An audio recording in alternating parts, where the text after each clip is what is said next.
Hi, I'm Emily Wood. I'm Vice President of Business Development for iSpot TV. We help brands measure their TV and streaming advertising. I'm here with Alyson Griffin, Head of Marketing from State Farm. Good morning, Alyson. Hi, good morning. Thank you so much for being here. Oh gosh, thank you for having me. And it's so fun to be at a Brand Innovators event in New York City on a beautiful day. Thank you. I feel like we have so much to talk about, not much time. Okay. It's amazing to see how much State Farm has evolved recently and become really relevant to Gen Z. How does State Farm balance taking risks while appealing to that young audience? So we're in the risk business. So taking risks is not our favorite thing to do in the world from an insurance category perspective. But we know that Gen Z, we have to win their hearts and minds. It's not for business today. It's about business in the future. So generating future demand, which is how we think of the Gen Z audience. So we have to create now a long-term relationship with them so that when they're ready to, I like to say, get off the parents' payroll and purchase insurance on their own, that they think of us. And so it becomes a relationship, it becomes a little nostalgia, it becomes a little bit of who do they trust and think about in general as they're growing into adulthood. And so, we have to take some risks about where we show up and how. And I'm sure we'll probably get into that here a little bit, but it's really an important audience for us. Amazing. So I guess you kind of answered my next question. How important is the Gen Z demo when they're not the insurance decision makers? I suppose they will be. Right, exactly. So they are still in this world. For all marketers in any global industry, there is a tsunami of wallets coming, right? They're a huge generation. Yeah. And so for us, that, we think of marketing and capturing current demand, generating future demand, which is where Gen Z and, soon enough, Gen Alpha is going to come into play. And then our current customers like loyalty and retention sort of activities. Excuse me. So we think of marketing in those three ways. And that Gen Z audience matters for starting to create those bonds. They care about purpose. And so we want to make sure they know what it means to be a good neighbor. I mean, like a good neighbor, State Farm is there. And the sooner we can start implanting and helping people understand who we are as a brand, we think that that'll matter in the future. That's terrific. Now, I've personally seen some recent campaigns. I don't know how anyone could have missed the Mama Kelsey appearance with Jake, but can you tell me about some recent campaigns that you've run that have really spoken to Gen Z? Yeah, we think about our campaigns generically about performing in the endemic spots where they are. So what do I mean by that? In football, having Travis Kelce, Patrick Mahomes, and Coach Reed, for example, this year, while we're showing commercials in football world. Having Chris Paul and some of his NBA friends when we're in NBA. We just signed Caitlin Clark, so female and college players. And gamers when we're endemic in gaming commercials in places where we show those. So the point is being endemic to the spot, we've seen a lift for our commercials.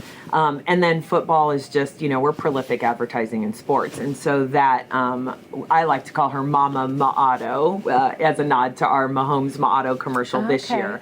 But Donna Kelsey was just a dream. And we saw that trend of Taylor Swift sitting there supporting Travis Kelce. And we thought, I think Donna needs a special guest to support Jason as well. And we thought the perfect bundle would be Jake from State Farm. That was so brilliant. You guys really jumped on that. It was fun. Rapid speed. Amazing.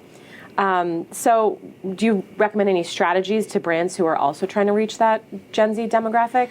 Yeah, you really have to know them. They're all about authenticity, right? That, exactly. So understanding who they are and what they care about as it relates to your brand. So we're fortunate that our brand is about purpose. It's being a good neighbor, and our mission is to help more people in more ways. So we're already inherent in a purpose topic, if you will.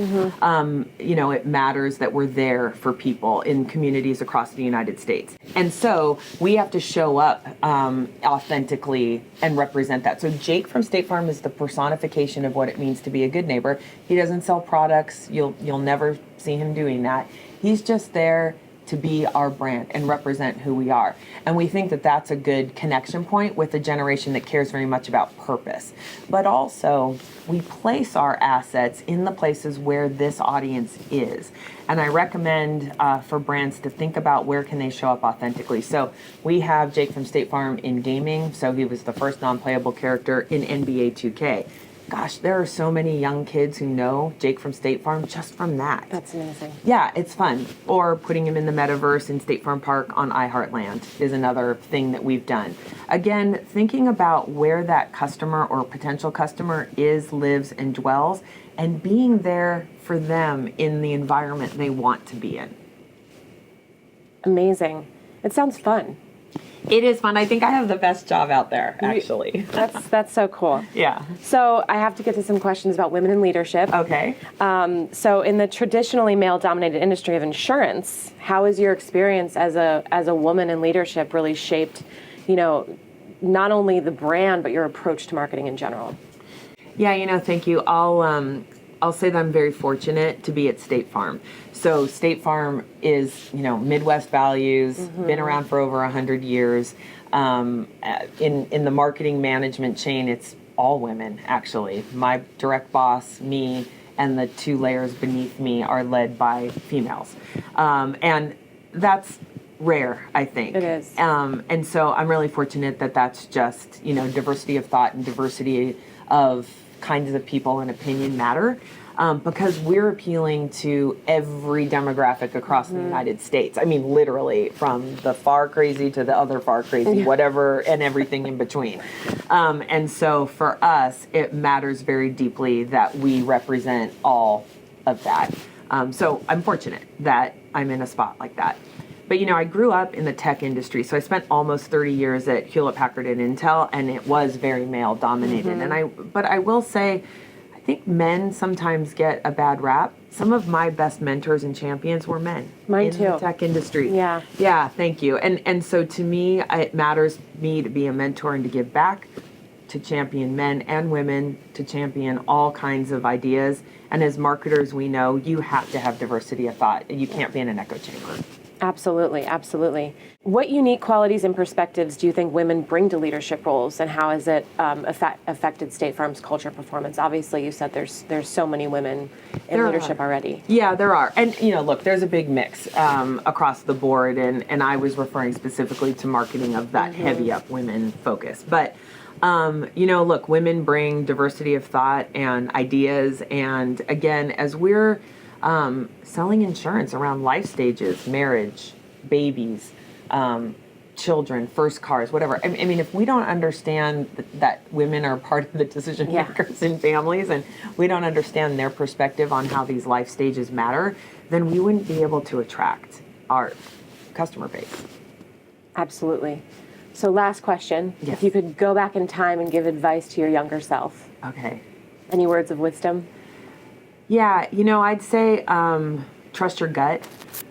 So I started my career, or started my life thinking I was going to go in one career direction. It was pharmacy, for whatever crazy reason. I know, strange, not at all where I ended up. And I stayed in that longer than I needed to. I knew it wasn't giving me joy. And I was afraid for all the college reasons of disappointing my parents and not picking the path, thinking it was failing because I was changing course. And I really wish that I had more confidence, and I want to share with folks, trust your gut. And change is hard, and it isn't supposed to feel comfortable, but it could be the best thing. And it is the best thing I did, was trusting my gut, moving into an advertising class, and I like to say the heavens parted and ray of sunshine was shining down on me. I was like, I'm with my people. This is where I was meant to be. That's the best feeling. It was so great, and I'm so fortunate that I did it. And I'll just say, look, change is hard, and it does feel uncomfortable, and that's part of what propels you forward, to challenge yourself through change and to win on the other side. And I think I'd tell my younger self, it's okay, embrace it, and you're going to be fine. That's great advice. I'm in my 40s, and I think that's great advice for me today, so I appreciate it. Yes. Well, thank you, Alyson, for your time. It was so lovely to meet you. Thank you so much. I really appreciate it.